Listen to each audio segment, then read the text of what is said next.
Hello दोस्तों, आज हम बात करने जा रहे हैं फीड मी मूवी के बारे में। उम्मीद करती हूँ आप लोगों को इसकी एक्सप्लेनेशन ज़रूर पसंद आएगी और पसंद आए तो प्लीज़ चैनल को सब्सक्राइब करना, वीडियो को लाइक करना, वीडियो को शेयर करना और वीडियो पे कमेंट्स करना बिल्कुल भी मत भूलिएगा। दोस्तों, मूवी की स्टार्टिंग में हमें पता चलता है कि ये कहानी एक सच्ची कहानी से प्रेरित है, जिसमें हमें एक आदमी को दिखाया जाता है जो खून से भीगा हुआ बहुत बुरी कंडीशन में एक कमरे से बाहर निकलने की कोशिश कर रहा होता है, लेकिन वो इस चीज में पूरी तरह से नाकाम दिखाई दे रहा था। फिर हमें कुछ समय पहले का सीन दिखाया जाता है जहाँ पर वही आदमी अपनी वाइफ लिव को मनाने की कोशिश कर रहा होता है, क्योंकि उन दोनों में झगड़ा हो गया था जिससे लिव उसे छोड़कर चली गई थी। दूसरी तरफ जब दो पुलिस ऑफिसर लिव के घर पहुँचते हैं तो वहाँ पर वो उन्हें मरी हुई मिलती है और इस बात की खबर उसके हस्बैंड को भी दे दी जाती है, जिससे वो पूरी तरह से टूट जाता है। फिर फ्यूनरल के दौरान वो अपनी वाइफ के बारे में बता रहा होता है तो हमें पता चलता है कि उसका नाम जेड है और उसकी वाइफ लिव को ईटिंग डिसऑर्डर की बीमारी थी, जिसकी वजह से उसने पिछले कई दिनों से कुछ भी नहीं खाया था। हालांकि जेड उसे खाने के लिए कन्विंस कर रहा होता है, लेकिन वो उसकी बात नहीं मानती है और गुस्से में वहाँ से चली जाती है, जिसके बाद ही वो दोनों कभी नहीं मिले। हालांकि जेड सभी लोगों को बताता है कि मैंने उसे समझाने की बहुत कोशिश की, लेकिन मैं इस चीज में नाकाम रहा। जिसके बाद जेड एक बार में पहुंचता है तो वहाँ पर उसे लाइनर नाम का एक आदमी मिलता है जो उससे कहता है कि अगर तुम्हें शांति चाहिए तो तुम्हें लोगों के फ्यूनरल में जाना चाहिए। लेकिन जेड इस चीज के लिए साफ मना कर देता है और कहता है कि मैं अपनी लाइफ से ऊब चुका हूँ। ये सुनकर लाइनर उसे अपना कार्ड देता है और कहता है कि तुम्हें इस बारे में अगर कोई भी हेल्प चाहिए हो तो तुम मुझसे बात कर सकते हो। घर पहुँचने के बाद जेड लिव को याद करने की वजह से बहुत ज्यादा दुखी होता है और मजबूरन लाइनर को कॉल करके उससे हेल्प मांगता है। तो वो उससे वादा करता है कि उसके मरने से पहले ही वो धीरे धीरे उसके सारे दर्द दूर कर देगा, जिससे उसे खुद से ही प्यार हो जाएगा। फिर वो जेड को मिलने के लिए बुलाता है, जिसके बाद हम देखते हैं कि लायनर ने अपने घर पर एक लेडी का सर काट कर उसकी बॉडी रख रखी है। इधर जेड को लिव की झलक दिखाई देती है जो डिनर टेबल पर मौजूद होती है, लेकिन वो खाना नहीं खा रही होती है और कहती है कि मुझे भूख नहीं है। इसलिए जेड अपना दिल निकाल कर उसकी प्लेट में रख देता है, जिसे वो बहुत ही चाव से खाने लगती है। तभी अचानक से जेड की नींद खुल जाती है, जिसके बाद वो लायनर से मिलने के लिए बार में पहुंचता है, जहाँ पर लायनर उसे बताता है कि वो उसी की तरह दुखी लोगों का मीट खाता है जो अपनी जिंदगी से ऊब चुके हैं। और कहीं बाद में जेड इस बात के लिए मना ना कर दे, इसलिए लायनर उससे एग्रीमेंट भी साइन करवा लेता है और फिर धोखे से उसकी ड्रिंक में कुछ मिला देता है, जिससे वो पूरी तरह से नशे में हो जाता है। फिर लायनर के घर पहुंचने पर उसे उल्टियां भी होने लगती हैं, इसलिए वो फिश पॉट में उल्टी कर देता है। जिसके बाद लायनर उसे एक इंजेक्शन देता है, जिससे उसकी बॉडी पूरी तरह से सुन्न हो जाती है।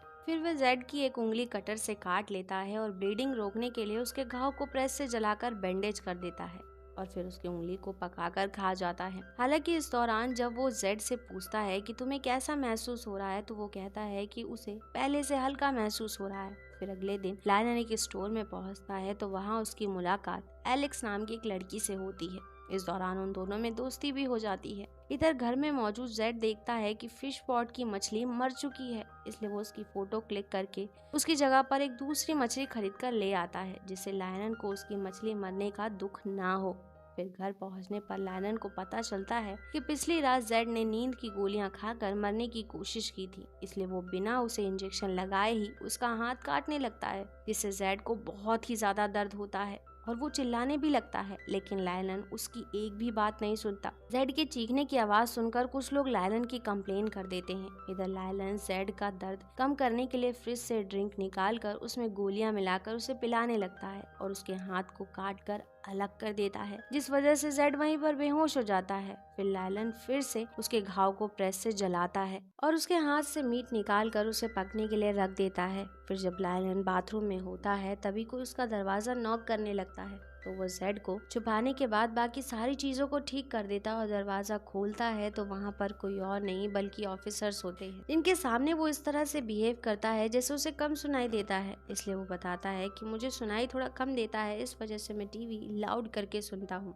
जिससे हमारे पड़ोसी को लगता है कि मेरे घर में किसी के चीखने की आवाज आ रही है और ये सुनकर वो ऑफिसर वहाँ से चले भी जाते हैं। वहीं जेड को फिर से सपने में लिव दिखाई देती है जो उसका निकाला हुआ दिल उसे वापस देती है, जिससे ये पता चलता है कि वो नहीं चाहती कि जेड खुद को खत्म करे या फिर किसी भी तरह की तकलीफ पहुंचाए। तभी लायनर के पास एलेक्स का कॉल आता है जो उसे डिनर डेट के लिए इनवाइट करती है, जिस चीज के लिए वो तैयार हो जाता है। नेक्स्ट सीन में लायलन जेड को एक बोट ट्रिप पर ले जाता है जहाँ वो अपने साथ मौजूद मेंटली अनस्टेबल लोगों को बिना सोचे समझे शूट कर देता है, जिस बात से जेड बहुत ही ज्यादा हैरान होता है और लायलन को रोकने की कोशिश करता है, जिस वजह से वो गुस्से में जेड को पानी में फेंक देता है, लेकिन वही उसे मरने से पहले बाहर भी निकाल लेता है और उसे घर ले जाता है। तो जेड को लिव की परछाई लायलन का सामना करने के लिए कहती है। फिर ऐसा ही करने पर लायलन उसे पंच मारकर गिरा देता है और कहता है कि अब मैं तुम्हें एक ऐसा इंजेक्शन लगाऊंगा जिससे तुम्हारी पूरी बॉडी हिलना बंद हो जाएगी, लेकिन तुम्हें तुम्हारी बॉडी में होने वाला हर एक दर्द महसूस होगा। और फिर वो इंजेक्शन लगाने के बाद जेड के दोनों पैरों को बहुत ही बेरहमी से काटकर अलग कर देता है, जिसके बाद वो उसे बाथरूम में बंद कर देता है। लेकिन इसके बावजूद लायलन बहुत ज्यादा बौखलाया हुआ होता है और पैर का कच्चा ही मांस खा रहा होता है। तभी उसके पास एलेक्स का कॉल आता है जो उसे बताती है कि वो रेस्टोरेंट के लिए निकल चुकी है, इसलिए लायलन भी तैयार होकर जल्दी से जल्दी रेस्टोरेंट पहुंच जाता है। लेकिन उससे कुछ देर बात करने के बाद वो बेकाबू सा होने लगता है और उसे ऐसा महसूस हो रहा था कि वो एलेक्स को भी खाना चाहता है, इसलिए जब वो वॉशरूम में जाती है तो वो चाकू लेकर उस पर लगातार अटैक करके उसे भी मार देता है। इस दौरान वो रास्ते में अपना विग भी निकाल कर फेंक देता है। वहीं दूसरी तरफ जेड को फिर से लिव दिखाई देती है जो उससे कहती है कि तुम्हें इस तरह की हालत में यहाँ नहीं होना चाहिए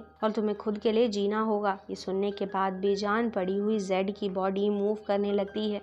दूसरी तरफ लायलन घर पहुंचने के बाद जेड के आधे पैर को काटकर पकने के लिए रख देता है। तभी उसके घर पुलिस ऑफिसर पहुंचते हैं जिनके सामने वो पेंटिंग करने का नाटक करता है। और जब पुलिस ऑफिसर उससे उसके पड़ोसी के बारे में पूछताछ करते हैं जो कि गायब हो चुका था, तो लायलन उनकी बातों को इग्नोर करते हुए उन्हें फंसाने की कोशिश करता है। इस दौरान एक ऑफिसर पक रहे खाने को चेक करने की कोशिश करता है तो उसके शूज पर ब्लड गिर जाता है, लेकिन इससे पहले कि वो देख पाता कि उसमें क्या बन रहा है, तभी उसके पास न्यूज पहुंचती है कि एक रेस्टोरेंट के वॉशरूम में एक लेडी की डेड बॉडी मिली है, जिसे वो ऑफिसर वहां से निकलने लगता है। लेकिन जब उन्हें किलर की पहचान बताई जाती है तभी ऑफिसर की नजर अपने शूज पर गिरे ब्लड पर पड़ती है, जिसे देखकर उन्हें यकीन हो जाता है कि लायलन ही किलर है। इसलिए वो बैकअप के लिए और टीम को बुला लेते हैं और खुद लायलन के पास पहुंचते हैं। वहीं दूसरी तरफ जेड को पुलिस ऑफिसर की आवाज सुनाई देती है जिन्हें वो मदद के लिए अपने पास बुलाता है, लेकिन उसके पास पुलिस ऑफिसर की बजाय लायलन ही पहुंचता है जो उसे अपने साथ बाहर लाता है। तो उसे पुलिस ऑफिसर की डेड बॉडीज दिखाई देती है जिससे पता चलता है कि उसने उन्हें भी मार दिया है। जिसके बाद लायलन टेबल पर बैठे हुए जेड को भी डिनर करने के लिए देता है। तो जेड उसे डराने की कोशिश करता है कि तुम चाहे जो भी कर लो, पर पुलिस ऑफिसर तुम्हें पकड़ने के लिए आ रहे हैं।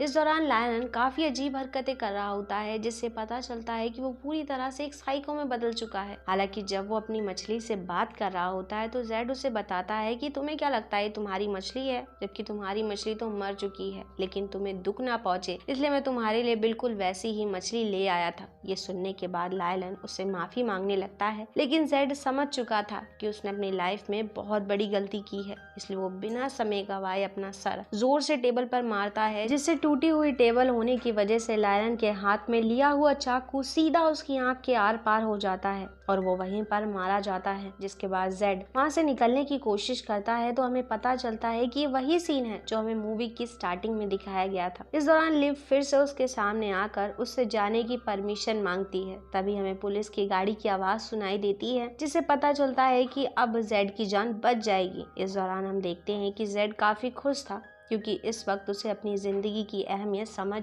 आ चुकी थी। और इसी के साथ ये मूवी यहाँ खत्म हो जाती है। दोस्तों उम्मीद करती हूँ आप लोगों को इसकी एक्सप्लेनेशन जरूर पसंद आई होगी, और पसंद आई हो तो प्लीज चैनल को सब्सक्राइब करना, वीडियो को लाइक करना, वीडियो को शेयर करना और वीडियो पे कमेंट्स करना बिल्कुल मत भूलिएगा। And thanks for coming and watching.